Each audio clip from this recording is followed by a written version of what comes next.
মুহতারাম হাজিরিন, আমি আলোচনা করতে চাই আমার আপনার পয়গম্বরের মহব্বত সম্পর্কে কিছু আলোচনা করব, ভালোবাসা সম্পর্কে। আয়াতে কারিমা তেলাওয়াত করেছি, কুল ইন কুনতুম তুহিব্বুনাল্লাহ ফাত্তাবিউনি ইউহিব্বুকুমুল্লাহ ইয়াগফির লাকুম যুনুবাকুম আল্লাহু গফুরুর রহিম। আল্লাহ তাআলা পয়গম্বরকে জানায় দেন, হে পয়গম্বর, কুল ইন কুনতুম তুহিব্বুনাল্লাহ, আপনি উম্মতদেরকে জানায় দেন তারা যদি আমি আল্লাহকে ভালোবাসতে চায় তারা যেন আপনি নবীর অনুসরণ করে। সুবহানাল্লাহ। আল্লাহ আল্লাহ क्या मुबारक नाम है, अल्लाह अल्लाह मोमिनों का काम है, अल्लाह अल्लाह ही से शीरीन इस्तो नाम शीरो शाकर में कुनात जानम तमाम। ए আমার পয়গম্বর দুনিয়ার বাসীর মানুষদেরকে জানায় দেন তারা যদি আমি আল্লাহকে ভালোবাসতে চায় তারা যেন আপনি নবীর অনুসরণ করে। নবীর অনুসরণ করতে বলছে, নবীকে ভালোবাসতেও বলেছেন। নবী প্রেম, নবীর মহব্বত যদি উম্মতের অন্তরের মধ্যে না থাকে সে কি খাঁটি উম্মত হইতে পারবে? পারবে না। হযরত ওমর ফারুক রাদিয়াল্লাহু তাআলা আনহু পয়গম্বরের সামনে দাঁড়িয়ে আছে। আপনার আমার পয়গম্বর বলেছে, সাহাবীরা, এ ওমর, তুমি কি আমাকে তোমার জীবনের চাইতে বেশি ভালোবাসো না? ওমর বলতেছে, ইয়া রাসূলুল্লাহ, আপনাকে ভালোবাসি, তবে আমার জীবনের চাইতে বেশি ভালো আপনাকে বাসি না। বিশ্ব নবী রাহমাতুল লিল আলামিন বলে, ওমর, তুমি যদি তোমার জীবনের চাইতে, সন্তান সন্ততির চাইতে, তোমার টাকা পয়সা ঘর বাড়ি মাল দৌলতের চাইতে আমি পয়গম্বরকে বেশি ভালো না বাসো, তখন তুমি পূর্ণাঙ্গ ঈমানদার হতে পারবা না। হযরত ওমর রাদিয়াল্লাহু তাআলা আনহু অল্প কিছু সময় পর নবীকে ডাক দেয়া বলে, নবী গো, আমি এই মুহূর্তে ঘোষণা করলাম আমার সন্তান সন্ততি টাকা পয়সা ধন দৌলত যা কিছু আছে সব চাইতে আমি আপনাকে বেশি ভালোবাসি। নবী ডাক দেয়া বলে, ওমর, এখন তুমি পূর্ণাঙ্গ মুমিন হয়ে গেছো। সুবহানাল্লাহ। আজকে যুবকের ভালোবাসা কোথায়? যুবকের ভালোবাসা হলো ওই যে দূরদেশ আর্জেন্টিনা, ব্রাজিল, যুবকরা খেলা দেখে। বিশ্বকাপ খেলা যখন শুরু হয়ে যায় মনে হয় যে বাংলাদেশ আর বাংলাদেশ নয়, বাংলাদেশটা যেন ভাগ হয়ে গেছে দুইটা দেশে, একটা হলো ব্রাজিল, একটা হলো আর্জেন্টিনা। দুই দলের পতাকা দিয়া দেশটা ছায়া যায়, গ্রামগঞ্জ পর্যন্ত এত পতাকা লাগায় মনে হয় দেশটা যেন বাংলাদেশ নয়, দেশটা যেন বাংলাদেশের মধ্যে ব্রাজিল আর আর্জেন্টিনা ঢুকে পড়ছে। কথা ঠিক কিনা যুবক? ঠিক আছে। কেন? এক দলের ব্রাজিলের খেলার পছন্দ হয়, আর এক দল আর্জেন্টিনার খেলা পছন্দ করে। মেসিকে ভালোবাসে, 10 নম্বর জার্সিকে ভালোবাসে। 10 নম্বর জার্সিকে ভালোবাসার ধরন এত মহব্বত, 10 নম্বর জার্সির যে যুবক, ওই যুবকের মতো চুলের কাটিং দেয়, ওই যুবকের একটা গেঞ্জি গায়ের মধ্যে ঝোলায় দেয়, দিয়া রাস্তা দিয়ে ঘুরে আর নিজেকে দেখাইতে চায়, প্রমাণ করতে চায় আমি আর্জেন্টিনার মেসির ভক্ত। তাকায় দেখো, মেসির গেঞ্জি আমার গায়ে, মেসির চুলের কাটিং আমার মাথা। এ যুবক ভাই, তুমি আজকে আর্জেন্টিনার খেলোয়াড়ের ভক্ত হইছো, অথচ তুমি তো হওয়ার কথা মদিনার নবী মুহাম্মদুর রাসূলুল্লাহর ভক্ত, মদিনার নবী মুহাম্মদুর রাসূলুল্লাহর ভক্ত হওয়ার কথা ছিল। আজকে বিজাতীয় কালচারে ঢুকিয়া নবী মুহাম্মদুর রাসূলুল্লাহর আদর্শ বন্ধ হয়ে গেছে। নবীকে ভালোবাসার লক্ষণ কি?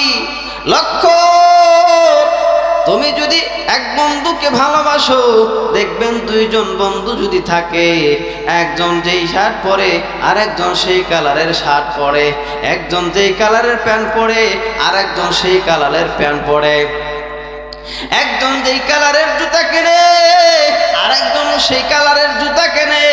কারণটা কি? কারণ হলো মহব্বত, ভালোবাসা। তুমি যদি নবীকে ভালোবাসো, তাহলে নবীর সুন্নাত তোমার মধ্যে নাই কেন? নবীর মোহাব্বতের অভাব নাই, নবীর আশিকের অভাব নাই। এ দুনিয়ার মধ্যে দেখেন কত নবীর আশিক দেখা যায়, কিন্তু নবীর আশিক হইলে যেটা লাগবে সেইটা খুঁজে পাওয়া যায় না। নবীর আশিক হইলে নবীর এই ফেসের মধ্যে দাড়ি ছিল, আমারও দাড়ি থাকতে হবে। নবী টুপি পরতো, আমারও ফেজে আমারও মাথায় টুপি পরতে হবে। নবী স্পেশাল লম্বা জামা পরতো, আমারও লম্বা জামা পরতে হবে। তাইলে মেসির আদর্শ একটা, আর মুহাম্মদুর রাসূলুল্লাহর আদর্শ আর একটা। যুবকেরা দলে দলে নায়কদের মতো হয়, কেউ খেলোয়াড়ের মতো হয়, কেউ নায়কের মতো হয়, কেউ গায়কের মতো হয়, কিন্তু কেউ মুহাম্মদুর রাসূলুল্লাহর মতো হইতে চায় না।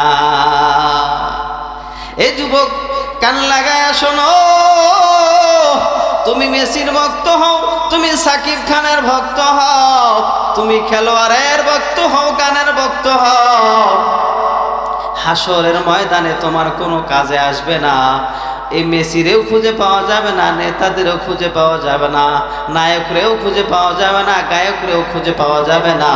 খুঁজে পাওয়া যাবে তোমার আমার নবী, রহমতের নবী, বিশ্ব নবী মুহাম্মদুর রাসূলুল্লাহকে। এই জন্য যুবক ভাই, তুমি যদি কাউকে মডেল মানো, আদর্শ মানো, তাইলে বিশ্ব নবীকেই তোমাকে মডেল মানতে হবে, আদর্শ মানতে হবে। নবীর সুন্নাত তোমার গায়ের ভিতরে ঢুকাও, সুন্নাত ঢুকাইলে বেদাত দূর হয়ে যাবে। কোনটা ধরবা? আমার রাসূল কোনটা বলেছেন? রাসূল বলেছেন, তারাকতু ফীকুম আমরাইন লান তাদিল্লু মা তামাসসাকতুম বিহিমা কিতাবাল্লাহি ওয়া সুন্নাত রাসূলি। আল্লাহর রাসূল বললেন, বিশ্ব নবী বললেন, আমি তোমাদের কাছে দুইটা জিনিস রাখলাম, একটা হলো আল্লাহ তাআলার কোরআন, আর একটা হলো আমি নবীর সুন্নাহ। নবীর সুন্নাহ ধরতে হবে, আল কোরআন ধরতে হবে আগে, তারপর ধরতে হবে নবীর সুন্নাহ। আল কোরআন পড়তে হবে, আল কোরআন হলো সংবিধান, এই সংবিধানের ব্যাখ্যা হলো রাসূলুল্লাহর হাদিস। এই জন্য কোরআন পড়তে হবে, কোরআন যদি বুঝতে হয় রাসূলুল্লাহর হাদিস মানতে হবে আর পড়তে হবে। মুহতারাম হাজিরিন, নবীর প্রতি প্রেম, নবীর ভালোবাসা কতটুকু? যদি বলি নবীর জন্য জীবন দিবে, বলবে হ্যাঁ নবীর জন্য জীবন দিব। আর যদি বলি ভাই জীবন দেওয়া লাগবে না, তুমি নবীর জন্য শুধু দাড়িটুকু রাখো, কয় বাড়িতে অনুমতি নিতে হবে। একটা দাড়ি ছাড়া পীর সাহেব আছে, সেই পীর সাহেবের কাছ থেকে অনুমতি লওয়া লাগবে। দাড়ি ছাড়া পীর সাহেব চেনেন আপনারা? সব ঘরে আছে, তাই না? প্রায় ঘরে আছে দাড়ি ছাড়া পীর সাহেব, তার অনুমতি না লাগে বলে দাড়ি রাখতে। তাইলে কেরা বড় হইল? নবী বড় হইল না দাড়ি ছাড়া পীর সাহেব বড় হইল? রাসূল বড় হইল না বউ বড় হইল? অনেকে বলে যে বইয়ের কাছ থেকে দাড়ি রাখতে অনুমতি নিতে হবে, বইয়ের কাছ থেকে। আরে ব্যাককলের ঘরের ব্যাককল, বইয়ের কাছ থেকে অনুমতি নিয়ে যদি দাড়ি রাখতে হয়, তাহলে পয়গম্বরকে বৃদ্ধাঙ্গুলি দেখানো হইল। কারণ পয়গম্বরের সুন্নাত, তুমি পয়গম্বরকে ভালোবাসা রাখবা, সেটার জন্য তোমার আবার বইয়ের কাছে অনুমতি না লাগবে? খামখেয়ালি কথা, এই কথা কোনোদিনে বিশ্বাস করবেন না। মুহতারাম হাজিরিন, আল্লাহর পয়গম্বর বিশ্বনবী রাহমাতুল লিল আলামিন দুনিয়াতে আসছে। আমার নবী বিশ্বনবী রাহমাতুল লিল আলামিন যখন দুনিয়ায় আসছে, আমার আপনার জন্য বিশ্বনবী কতটুকু রহমান। কষ্ট হইতেছে, ছেড়ে দিমু, একটু চলবো আধা ঘন্টা, বেশি সময় নেব না ইনশাআল্লাহ। তাইলে নবীর মহাব্বত, নবীর প্রেম আপনার আমার ভিতরে থাকবে। সাহাবায়ে কেরামের ভিতরে নবীর প্রেম কেমন ছিল? এর মুসলমান ভাই, দুইটা জিনিস এখান থেকে শিখা যায়। একটা হলো আল্লাহর কোরআন, আর একটা হলো রাসূলের হাদিস, সুন্নাহ। সুন্নাহ যদি কোনো আমলের মধ্যে ঢুকে, সেই আমলের মধ্যে বিদআত থাকলে বিদআত দূর হয়ে যাবে। রাসূলের সুন্নাহ মানো, বিদআত দূর হয়ে যাবে। বর্তমান সময়ে এই বিদআত দিয়ে আর শিরিক দিয়ে সমাজটা ভরপুর হয়ে গেছে। অথচ আল্লাহ কোরআনে বলেছেন, এ বান্দা যারা শিরিক করবা, আমি আল্লাহ শিরিককারীর গুনাহ মাফ করি না। শিরিককারীর গুনাহ আমি আল্লাহ মাফ করি না। এছাড়া অন্য গুনাহ করলে আমি আল্লাহ মাফ করতে পারি, কিন্তু শিরিককারীর কোনো ক্ষমা হবে না। শিরিকের মধ্যে দুইটা ধরন, একটা হলো ডাইরেক্ট শিরিক, শিরিক বিজাত, আর একটা হলো শিরিক বিসিফাত, আল্লাহ তাআলার গুণের সাথে সিফাত করা। কেউ যদি আল্লাহকে আল্লাহ মানে, অন্য মানুষকেও যদি কোনো সৃষ্টিকেও আল্লাহ মানে, যেরকম হিন্দুরা গাছকেও ভগবান মনে করে, বড় নদী দেখলেও ভগবান মনে করে, বড় পাহাড় শিরক করা। সন্তান হয় না, যুবক সন্তান 10 বছর হলো বিয়ে করেছে, সন্তান পায় না। এই জন্য বাবার দরবারে যায়, বলে বাবা সন্তান দাও। বাবা সন্তান দিতে পারবে না, সন্তানের মালিক হলো আল্লাহ। তুমি বলতে পারো, হুজুর বাবা আমি আপনার কাছে আইছি, একটু দোয়া করেন, আল্লাহ যেন আমার সন্তানের ব্যবস্থা করে দেয়। তুমি যদি ডাইরেক্ট ডাক দাও, ও বাবা সন্তান নাই, সন্তান দাও, শিরক হলো, শিরক হলো, শিরক হলো। বাবার সন্তান দেওয়ার মতো কোনো ক্ষমতা নাই। কত বাবা আছে নিজেরই তো সন্তান নাই, নিজেই বিয়ে করে না, নিজেই সন্তান নাই, আর একজনের সন্তান কেমনে দিবি বলেন? মুহতারাম হাজিরিন, দু একটা কথা কিন্তু একটু কষ্ট লাগবে। কষ্ট লাগলেও কষ্ট নেওয়া যাবে না। কারণ হলো, যখন আপনি অসুস্থ হন, অসুস্থ হইলে কিন্তু ইনজেকশন পুশ করা হয়। ইনজেকশন পুশ করার সময় কিন্তু আপনার ব্যথা লাগে। ওই ব্যথা আপনাকে ব্যথা দেওয়ার জন্য ডাক্তারে বলে না, ওই ব্যথা দেয় আপনাকে সুস্থ করার জন্য। লা ইলাহা কালেমা, লা ইলাহা, লা ইলাহা जिक्र हक आमुद की जाई रूहरा मरहम आमुद ईद ले मचरो हरा। ला इलाहा, जबान खुले, ला इलाहा इल्लल्लाह, ला इलाहा इल्लल्लाह। दिल जो खाली याद हक से आई दुआ खाना शैता है दिल बेगुमा। ला इलाहा इल्लल्लाह, ला इलाहा इल्लल्लाह, ला इलाहा इल्लल्लाह, ला इलाहा इल्लल्लाह मुहम्मदुर रसूलुल्लाह सल्लल्लाहु अलैहि ওয়াসাল্লাম। মুহতারাম হাজিরিন, নবীর মহব্বত, নবীর ভালোবাসা আপনার আমার ভিতরে ঢুকাইতে হবে। কেমনে ঢুকবে? নবীর ভালোবাসা থাকতে হবে। কারণ নবীর ভালোবাসা যদি নিয়ে ইত্তেবা কইরা যদি হাসরে পৌঁছতে পারি, নবীর সুন্নাত নিয়ে যদি হাসরে পৌঁছতে পারি, নবী আপনার আমার জন্য সুপারিশগার হয়ে যাবেন। সুবহানাল্লাহ। নবীর সুপারিশ সবচেয়ে বেশি প্রয়োজন আমাদের। নবীর সুপারিশ যদি পাইতে চায়, নবী হাসরে কেমনে চিনবে? আম্মা জান আয়েশা রাদিয়াল্লাহু তাআলা আনহা বলেন, ওগো নবীজি, হাসরে লাখ লাখ কোটি কোটি মানুষ থাকবে, আপনি কেমনে চিনবেন? বিশ্ব নবী ডাক দেয়া বলে, আয়েশা রে,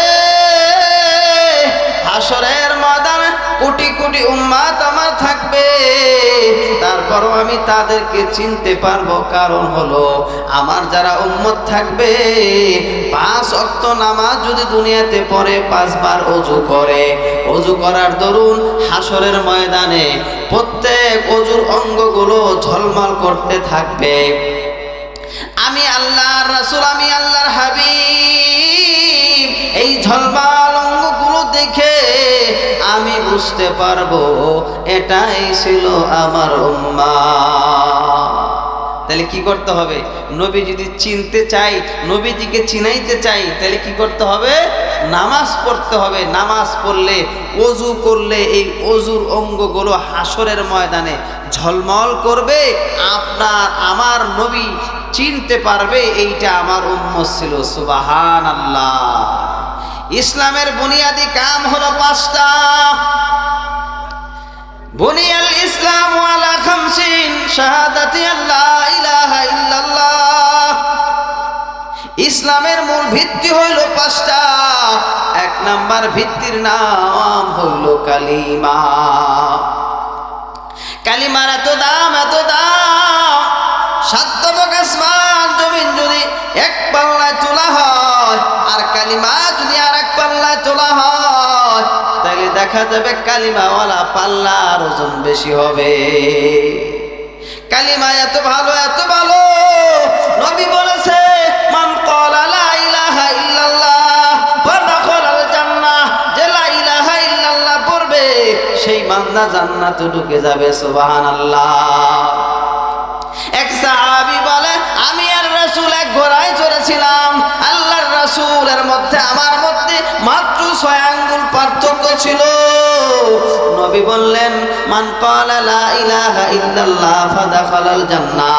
আমি বললাম, ইয়া রাসূলুল্লাহ, ইয়া হাবিবাল্লাহ, এই কথাগুলো মানুষদেরকে জানায় দেয়। আল্লাহর রাসূল বললে, যাও জানায় দাও, যে লা ইলাহা ইল্লাল্লাহ পড়বে সে জান্নাতে চলে যাবে। ওই সাহাবী বলে, আমি মানুষদেরকে জানাইলাম। এ সাহাবীরা রে, শোনো নবী কি বলেছে, শোনো। নবী বলেছে, লা ইলাহা ইল্লাল্লাহ পড়লে জান্নাতে চলে যাইবা। সামনে দেখা হয় হযরত ওমরের সাথে। ওমর তো হলো গরম মেজাজের সাহাবী। ওমর ডাক দেয়া বলে, এ সাহাবী, তুমি এমন কথা কেন বলছো? তোমাকে কে পারমিশন দিয়েছে এই কথা বলার জন্য? কয়, নবী আমারে পারমিশন দিছে। নবীর কাছে ধরে নিয়ে গেছে, চলো যাই, নবীর কাছে যাই। নবীর কাছে নিয়ে বলে, নবীজি, আপনি কি এই কথা বলতে বলেছেন? আপনি কি বলেছেন, মান ক্বালা লা ইলাহা ইল্লাল্লাহ ফাদাখালাল জান্নাহ? নবী বলে, ওমর, আমি এই কথা বলেছি যে লা ইলাহা ইল্লাল্লাহ পড়বে সে জান্নাতে চলে যাবে। হযরত ওমর ডাক দিয়ে বলেন, নবী গো, আপনি যদি এই কথা প্রকাশ করিয়া দেন, প্রচার করিয়া দেন, মানুষেরা এমনিই তো ইবাদত বন্দিগি করে না, সবাই ইবাদত বন্দিগি ছেড়ে দিয়ে সব বসে থাকবে। তখন সাহাবীরা বলে, সাহাবী থাক, এই কথার প্রচার করার কোনো দরকার নাই, মানুষদেরকে একটু ইবাদত বন্দিগি করতে দাও। সুবহানাল্লাহ। তাহলে 2 নম্বর ইকামুস সালাহ, নামাজ প্রতিষ্ঠা করতে বলেছেন নবীজি। 2 নম্বর স্তর হলো নামাজ। নামাজের মাধ্যমে মানুষের রিজিকের ফয়সালা হয়ে যায়। দুনিয়াতে মানুষ এত পেরেশান কেন হয়? পেরেশানের 1 নাম্বার কারণ হলো টাকা নাই, পয়সা নাই, ঘর নাই, বাড়ি নাই, স্বর্ণ অলংকার নাই। মানুষের খাওয়ার জন্য, রিজিকের জন্য মানুষ বেশি পাগল। এই জন্য কোনো ব্যক্তি যদি নামাজ ঠিক মতো পড়ে, ওই ব্যক্তির কোনো রিজিকের সমস্যা হবে না। 3 নাম্বার যাকাত, হজ, রমজান, এই পাঁচটা হলো ইসলামের বুনিয়াদি কাজ। ইসলামের মূল ভিত্তি হইল এই পাঁচটা। আপনি যত কিছুই করেন, যত কিছুই ধরেন, আর যত কিছুই ছাড়েন, এই পাঁচটা আপনার ছাড়া যাবে না। মুহতারাম হাজিরিন, আমি আলোচনায় ছিলাম বিশ্বনবীর মহাব্বত। বিশ্বনবী নামাজ পড়লে বিশ্বনবী হাসরের ময়দানে চিনবে, অজুর অঙ্গগুলো দেখে দেখে চিনবে। চিনা সেদিন নবীজি সুপারিশ কইরা জান্নাতে নিয়ে যাবে। সাহাবীরা নবীকে কেমন ভালোবাসতো, এরা মুসলমান দিলের কান লাগায়া শোনো। সাহাবীরা নবীকে কেমন ভালোবাসতো, হযরত আবু বকর কেমন ভালোবাসতো, ওমর কেমন ভালোবাসতো, উসমান কেমন ভালোবাসতো। আবু বকর এত নবীকে ভালোবাসছে। আবু বকর পয়গম্বরের সাথী ছিল, পয়গম্বরের সব সময় সাথে থাকতো। আমার আপনার পয়গম্বর দিন প্রচার করার জন্য বের হয়েছে। মদিনার কাফেররা মুসলমানদের উপর অত্যাচার করে। নবী আমার ঘোষণা দিলেন, যাও যে যেদিকে পারো, তোমরা সিরিয়া পারো, মিশর পারো, যেদিকে যাও হিজরতের অনুমতি দিলাম। কিন্তু আবু বকরকে হিজরতের অনুমতি দেয় না। আবু বকরকে ডাক দেওয়া বলে, আবু বকর আপনি হিজরত করবেন আমার সাথে, আমি আপনাকে বললাম আপনি আমার সাথে হিজরত করবেন। আবু বকর নবী যেদিন বলেছে আবু বকর হিজরত করা লাগবে, আমার আবু বকর তারপরে আর কোনদিন বিছানায় পিঠ লাগায় না। যেদিন আমার নবী বিশ্বনবী রাহমাতুল লিল আলামিন হিজরতের জন্য বের হয়ে আবু বকরের ঘরের দরজায় যখন টোকা মারছে, সাথে সাথে আবু বকর ডাক দেয়া বলে, লাব্বাইকা সাদাইকা ইয়া রাসূলুল্লাহ। ওগো আল্লাহর নবীজি লাব্বাইক, আমি আবু বকর হাজির। আল্লাহর নবী বলে, আবু বকর রাত্রি এত গভীর, আপনি কি ঘুমান না? আবু বকর ডাক দিয়ে বলে, ইয়া রাসূলুল্লাহ, ইয়া হাবিবাল্লাহ, আপনার জন্য আমার মা বাবার জীবন কুরবান হোক। আপনি যেদিন বলছেন আবু বকর আমার সাথে হিজরত করা লাগবে, সেদিন থেকে আমি আবু বকর বিছানায় পিঠ লাগাই না। কেন নবী জানেন কেন বিছানায় পিঠ লাগাই নাই? আমি যদি বিছানায় পিঠ লাগাই, আমি যদি ঘুমায় যাই, রাতের অন্ধকারে শত্রু আপনার ক্ষতি করতে পারে। আপনি যদি হিজরতের জন্য আমি আবু বকরকে ডাক দেন, আমি যদি সময় মতো উঠতে না পারি, কাফের বেঈমানেরা আপনার উপর তরবারি চালাবে। অনবিজ্ঞ কাফের বেঈমান আপনার উপর তরবারি চালাবে। এই জন্য আমি আবু বকর বিছানায় পিঠ লাগাই না। তাইলে আবু বকরের প্রেম, উসমানের প্রেম, ওমরের প্রেম, হযরত আলীর ভালোবাসা কেমন, আমার নবীর প্রতি তাদের ভালোবাসা মহব্বত কেমন ছিল। হযরত বিলালের ঘটনা আছে। হযরত বিলাল ছিল কালো একজন সাহাবী। আমার নবীকে কত ভালোবাসেন হযরত বিলাল। আপনার আমার নবী বিশ্ব নবী রাহমাতুল লিল আলামিন ইসলামের দাওয়াত দিয়েছেন। কালিমা পড়েছে হযরত বিলাল। কালিমা পড়ার পর যেই বাড়িতে হযরত বিলাল থাকতো, সে যখন বুঝতে পারছে বিলাল কালিমা পড়েছে, তখন বিলালের ওপর অত্যাচার শুরু করে দেয়, বিলালের ওপর নির্মম নির্যাতন শুরু করে দেয়। বিলালকে এত নির্যাতন করে যে মরুভূমির উত্তপ্ত বালুর মধ্যে বিলালকে খালি গায়ে শোয়াইয়া বিলালের ওপর পাথর চাপা দেয়। বিলালের পিঠটা পর্যন্ত ঝলসে যায়। বিলালের আগুনগার উপর কয়লার আগুনের উপর বিলালকে শোয়াইয়া পাথর উপরে চাপা দেয়, বিলালের পিঠটা ঝলসে যায়। সেই বিলাল আপনার আমার নবী, আখেরি নবী, বিশ্ব নবী রহমাতুল লিল আলামিন, যেদিন আমার আপনার পয়গম্বর দুনিয়া থেকে বিদায় হয়, হযরত বিলাল বলে যেই জমিনে নবী নাই সেই জমিনে বিলাল থাকবে না। কই যেই জমিনে নবী নাই সেই জমিনে বিলাল থাকবে না। হযরত আবু বকরকে ডাক দিয়ে বলে, আবু বকর, আমি দীর্ঘদিন আমি মসজিদের মুয়াজ্জিনি করেছি, আজান দিয়েছি, আমি নবীকে আজান শোনায় আছি, আমি আমার নবী নাই, দুনিয়ায় নাই, আমার আজান শোনার মতো মানুষ নাই, আমি আর থাকব না, আমাকে বিদায় দান, আমি দামেস্কে চলে যাব।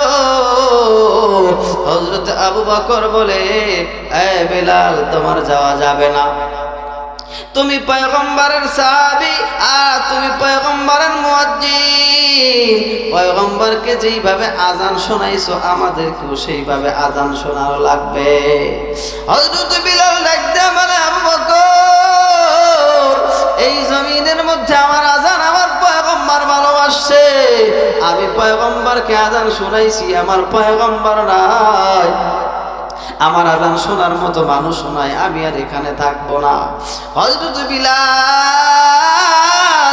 দামেস্কের শহরে চলে গেছে, সেইখানে যায় সেইখানে বসবাস করে। কিন্তু 6 মাস পর হযরত বিলাল রাসূলুল্লাহ সাল্লাল্লাহু আলাইহি ওয়াসাল্লামকে স্বপ্ন দেখেছে। সুবহানাল্লাহ। নবীজি বলেছে, মান রানি ফিল মানাম ফাকাদ রানি হাক্কান, কোন মানুষ যদি আমি নবীকে স্বপ্ন দেখে সে যেন আমি নবীকে বাস্তবে দেখেছে, কারণ শয়তান আমার চেহারা ধারণ করতে পারে না। শয়তান যদি আপনাকে বলে যে আমি আল্লাহ, আল্লাহর কথা কয়ে আপনার ধোঁকা দিতে পারে, কিন্তু নবীর কথা কইয়া আপনার ধোঁকা দিতে পারবে না, কারণ নবীর সূরত শয়তানে ধারণ করতে পারে না, এই অনুমতি তাকে দেওয়া হয় নাই। স্বপ্নে যদি আপনাকে দেখায় যে আমি রাসূলুল্লাহ, তাহলে 100 বুঝবেন সে আল্লাহর নবী, বিশ্বনবী রহমাতুল্লাহ আলাইহি। আর যদি কয় আমি আল্লাহ, আমি তোমার খোদা, তাহলে বুঝবেন শয়তানে আপনারে দেখাইছে। কারণ আল্লাহর কথা বলে শয়তান আপনাকে ধোঁকা দিতে পারে, কিন্তু পয়গম্বরের কথা বলে আপনারা ধোঁকা দিতে পারেন না।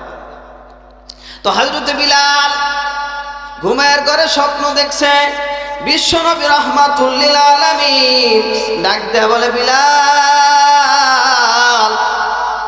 কি হলো, তুমি, আমি চলে আসলাম, তুমি মদিনা থেকে চলে গেলা, আমাকে দেখতে আসো না বিলাল, কি কারণ, তুমি কি আমার সাথে গুসা করেছো নাকি, তুমি কি আমার উপর অভিমান করেছো নাকি বিলাল, তুমি কেন মদিনায় আসো না, আমি তো মদিনায় শুয়ে আছি।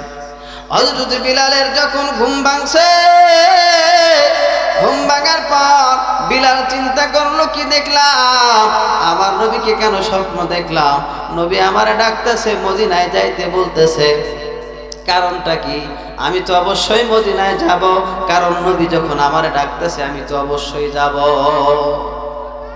হাদিসের ভিতরে নবী বলেছেন যে স্বপ্ন মানুষের নবুয়তের 46 ভাগের 1 ভাগ, কারণ নবুয়ত যেরকম সত্য, মানুষের স্বপ্নও সত্য। স্বপ্ন 3 ভাবে হয়, একজন মানুষ সারাদিন যে কাজ করে সেই কাজগুলো বারবার দেখে, এটা এক ধরনের স্বপ্ন। আর একটা হলো শয়তানের পক্ষ থেকে দেখানো হয়, আর একটা হলো আল্লাহ তাআলার পক্ষ থেকে দেখানো হয়। সুবহানাল্লাহ। আল্লাহর পক্ষ থেকে যেটা দেখানো হয়, এই বান্দার জন্য ভবিষ্যতে বান্দা কি করবে, ভবিষ্যতে তার কি উন্নতি হবে, কি অধঃপতন হবে, কি সমস্যা হবে, কি খুলাসা হবে, সব কিছু আল্লাহ তাআলা স্বপ্নের মাধ্যমে বান্দাকে জানায় দেয়। এই জন্য হযরত বিলাল ঘুম ভেঙে যাওয়ার পর চিন্তা করলেন, কি করা যায়, দেখি একটু যাওয়া যায় কিনা, নবীর রোজায় যাওয়া যায় কিনা। কালেমা লা ইলাহা ইল্লাল্লাহ ইল্লাল্লাহ। সবাই এক তারা বলে লা ইলাহা ইল্লাল্লাহ, লা ইলাহা ইল্লাল্লাহ, লা ইলাহা ইল্লাল্লাহ মুহাম্মাদুর রাসূলুল্লাহ সাল্লাল্লাহু আলাইহি ওয়াসাল্লাম। মুহতারাম হাজিরিন, আর অল্প কিছু সময় একটু গভীর মনোযোগ দিয়ে শোনেন, বিলালের ভালোবাসা নবীর প্রতি কেমন ছিল একটু লক্ষ্য করিয়া শোনেন। হযরত বিলাল ঘুম থেকে উঠা সকালবেলা যখন ফজরের নামাজ আদায় করেছে, ফজরের নামাজ আদায় করার পর হযরত বিলাল রওনা দিয়েছে মদিনার দিকে, রওনা দিয়েছে। সুবহানাল্লাহ। মদিনার এরিয়াতে যখন ঢুকছে, মদিনার এরিয়ায় যখন হযরত বিলাল ঢুকছে, মদিনার ছোট্ট ছোট্ট বাচ্চারা ছিল, তারা মায়ের কাছে যা বলে, মা গো বিলালকে দেখি, নবীও কি আসবে নাকি, নবীজিকেও কি আমরা দেখবো নাকি, বিলালকে দেখা যায়, নবীর মুয়াজ্জিন বিলালকে দেখা যায়, নবীকেও বুঝি দেখা যাবে। ঘরের ভিতরে দৌড়াইয়া দৌড়াও খবর দেয়, ওগো মা ওগো বাবা তাকায় দেখো নবীর মুয়াজ্জিন হাজির। হযরত বিলাল মদিনায় ঢুকছে, আবার আপনার নবী বিশ্ব নবী রাহমাতুল লিল আলামিনের কবরের কাছে যাইয়া, নবীজির মাজারের কাছে যাইয়া মাথাটা ঠেকাইয়া হযরত বিলাল কান্না শুরু করছে। কান্দে আর বলে, ইয়া রাসূলুল্লাহ, ইয়া হাবিবাল্লাহ, আপনি কেন আমাকে এমন স্বপ্ন দেখাইলেন? আমি তো আপনার প্রতি বেজার না, বরং আপনি আমার প্রতি বেজার হইছেন কিনা আমি এই চিন্তায় পড়ে গেলাম। ডাক দেয়া বলে, নবীজি তাকা দেখে আপনার গোলাম বিলাল হাজির, আপনি তাকা দেখেন আপনার বিলাল হাজির হয়ে গেছে। সুবহানাল্লাহ।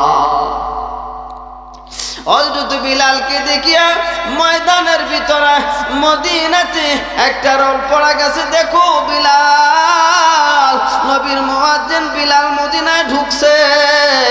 সবাই বিলালকে দেখতে আসতেছে, অনেকদিন পর বিলাল আসছে। নবীর সময় আজান দিত, করুণ কণ্ঠে আজান দিত বিলাল। বিলালের আজান শুই না মানুষের ঘুম ভাঙতো, মানুষ নামাজে আসতো।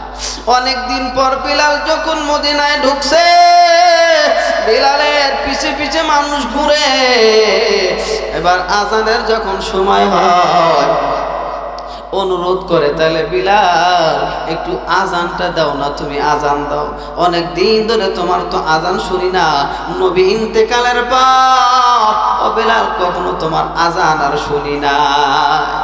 হযরত বিলাল ডাক দিয়ে বলে, আরে সাহাবীরা রে, তোমরা আমার প্রিয় মানুষ, তোমাদেরকে মহব্বত করি, কিন্তু সবচাইতে প্রিয় মানুষ আমার নবী ছিল। নবী আজকে দুনিয়ায় নাই, আমার আজান কে শুনবে? আমার আজান শোনার মতো মানুষ না। আমি তোমাদেরকে আজান শোনায়া কি করব? আমার মায়ের নবী যদি থাকতো, অবশ্যই আমি আজান দিতাম, বারবার আজান দিতাম, কোনো সমস্যা ছিল না। কোনোভাবেই বিলালকে মানানো যায় না, বিলাল আজান দিবে না। হযরত সালমান ফারসি রাদিয়াল্লাহু তাআলা আনহু সবচাইতে সাহাবীদের মধ্যে যেই লোকটা দীর্ঘদিন বাঁচছে, সবচেয়ে বেশি আয়ু পেয়েছিল যে সাহাবী, সেই সাহাবীর নাম হলো হযরত সালমান ফারসি। সালমান ফারসি পুরা মানুষ, তারপরেও তার আবদারও রাখে না, আজান দেয় না। সালমান ফারসি বলে, সাহাবীরা রে, এদেরকে বিলালকে আজান দেওয়াইতে পারবে হযরত হাসান আর হুসাইন, আর কেউ পারবে না। হাসান আর হুসাইন যদি অনুরোধ করে তবেই আজান দিবে বিলাল, নচেত আজান দিবে না। সাহাবীরা চলে গেছে ইমাম হাসান আর হুসাইনের কাছে। ইমাম হাসান হুসাইনকে নবী আলাইহিস সালাতু ওয়াস সালামের নাতি, কিতাবের ভিতরে লেখছে ইমাম হাসানের কথা লেখছে, হুসাইনের কথা লেখছে যে হুসাইনের চেহারা অনেকটা আমার নবী, প্রিয় নবী মুহাম্মদুর রাসূলুল্লাহর চেহারার সাথে মিল ছিল। এখনো দেখবেন যে নানা নাতি দাদা নাতির চেহারার সাথে মিল থাকে, ওরকম ইমাম হুসাইনের চেহারার সাথে কিন্তু আমার আপনার নবী বিশ্ব নবী রাহমাতুল্লিল আলামিনের চেহারাও মিল ছিল। সাহাবীরা কাছে ইমাম হুসাইন, হাসান আর হুসাইন, হযরত বিলাল মদিনায় ঢুকছে, হযরত বিলালকে আজান দিতে বলতেছি, হযরত বিলাল আজান দেয় না। চলো তোমরা যা একটু সুপারিশ যদি করো তাইলে তোমাদের সুপারিশ হযরত বিলাল আজান দিতে পারে। হযরত ইমাম হুসাইনের কথা আর হাসানের কথা তো বিলাল ফলাইতে পারবে না, এই জন্য সাহাবায়ে কেরাম ইমাম হাসান আর হুসাইনকে ডেকে আনে, যাও একটু সুপারিশ করো, একটু সুপারিশ করো।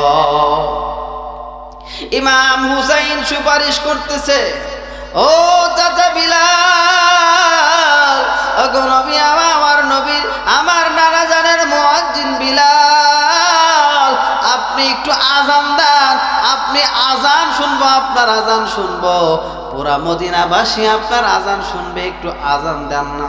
হযরত বিলাল বলে, হুসাইন আমি আজান দিতে পারবো না। এক মনে কয় আজান দিতে পারবো না, কিন্তু যখন হুসাইন বলে, হুসাইনের চেহারার দিকে তাকাইলে নবীর চেহারার আভাস পাওয়া যায়। এমন দৃশ্য যখন হযরত বিলাল দেখে, হযরত বিলাল আর আজান দিতে নিষেধ করতে পারে না। নবীর নাতি হযরত হাসান আর হুসাইন নবীজির এত ভালোবাসে, নবীও হাসান আর হুসাইনকে ভালোবাসে। নবী বলেছে হাসান হুসাইনকে যে কষ্ট দিবে সে আমি নবীকে কষ্ট দিবে। এবার ইমাম হুসাইন ডাক দিয়ে বলে, ওগো আমার নানার মুয়াজ্জিন, আপনি আজান দেন, মদিনাবাসী আপনার আজান শুনতে চায়, আমি হুসাইনও আপনার আজান শুনতে চাই। হুসাইনের অনুরোধে, হযরত হুসাইনের অনুরোধে হযরত বিলাল আজান দেওয়ার জন্য মিনারায় ওঠে। এখন তো ঘরের ভিতরে আমরা মাইক নিচে, আগে কিন্তু এই সিস্টেম ছিল না। মসজিদের বাহিরে উঁচা একটা জায়গা করত, সেই জায়গায় দাঁড়াইয়া খালি মুখে আজান দিত, দূর পর্যন্ত, অনেক দূর পর্যন্ত শোনা যাইত। হযরত বিলাল ওই মিম্বারের উপর উঠছে আজান দেওয়ার জন্য, উঁচু জায়গায় উঠছে, সেখান থেকে আজান দেওয়ার জন্য ওই জায়গায় উঠছে হযরত বিলাল। হযরত বিলাল আজান শুরু করছে, এত সুরের আজান, সুন্দর আজান, আল্লাহু আকবার, আল্লাহু আকবার, সুন্দর সুরতে কণ্ঠে হযরত বিলাল আজান শুরু করছে। আল্লাহু আকবার, আল্লাহু আকবার বলছে, আশহাদু আল্লা ইলাহা ইল্লাল্লাহ, আশহাদু আন্না মুহাম্মাদার রাসূলুল্লাহ। এই পর্যন্ত যখন বলছে, হযরত বিলাল সেন্সলেস হয়ে জমিনের ভিতরে পড়ে গেছে। আশহাদু আন্না মুহাম্মাদার রাসূলুল্লাহ, আশহাদু আন্না মুহাম্মাদুর রাসূলুল্লাহ যখন বলছে, হযরত বিলাল রাদিয়াল্লাহু তাআলা জমিনের ভিতরে পড়ে গেছে। হযরত বিলালের কোনো সেন্স নাই। সাহাবীরা আসছে, ধরাধরি করে বিলালকে নিয়ে, বিলালকে পানি ঢালছে, বিলালের মাথায় পানি দিছে, বিলালের হুঁশ ফিরে আসছে। হযরত বিলাল হুঁশ ফিরে আসলে সাহাবীরা জিজ্ঞাসা করে, এরে বিলাল কি হলো? আজান অর্ধেক হওয়ার আগেই তুমি সেন্সলেস হয়ে পড়ে গেলা, অসুস্থ হয়ে পড়লা, কারণ কি? কারণটা বলে দাও। হযরত বিলাল ডাক দেয়া বলে, শোনো ভাই শোনো, এরে ভাই শুনো, সাহাবীরা শুনো, আমি রাসূল যখন জীবিত ছিল, দুনিয়াতে ছিল, আমি আজান দিতাম, আল্লাহু আকবার বলতাম, আশহাদু আল্লা ইলাহা ইল্লাল্লাহ বলতাম, আশহাদু আন্না মুহাম্মাদার রাসূলুল্লাহ যখন বলতাম, আর রাসূল আমার মেম্বারে বসে থাকতেন, আমি তাকায় তাকায় রাসূলের দিকে তাকায় দেখতাম আর আজান দিতাম। আজকেও আমি বিলাল মনে মনে ভয় পাই যে আমি আজকে যদি ওই মেম্বারের দিকে তাকাই, আমি বুঝি নবীরে দেখবো কি দেখবো না। আবার মনে হলো কি জানি আমার নবীকে আমি দেখতেও তো পারি। এমতো অবস্থায় আশহাদু আন্না মুহাম্মাদার রাসূলুল্লাহ যখন আমি বলছি, বলার পর আমি একটু চক্ষুখানা মিলিয়ে যখন আমি রাসূলের মেম্বার, যেই মেম্বারে আমার আপনার রাসূল বসে থাকতো, মেম্বারের দিকে যখন তাকাই, মেম্বারের দিকে তাকায় দেখি মেম্বারটা শূন্য পড়ে আছে। নবীর কথা স্মরণ হইয়া আমি হার্ট ফেল করেছি, আমার সেন্সলেস হয়ে গেছে, যার কারণে আমি জমিনে পড়ে গেছি।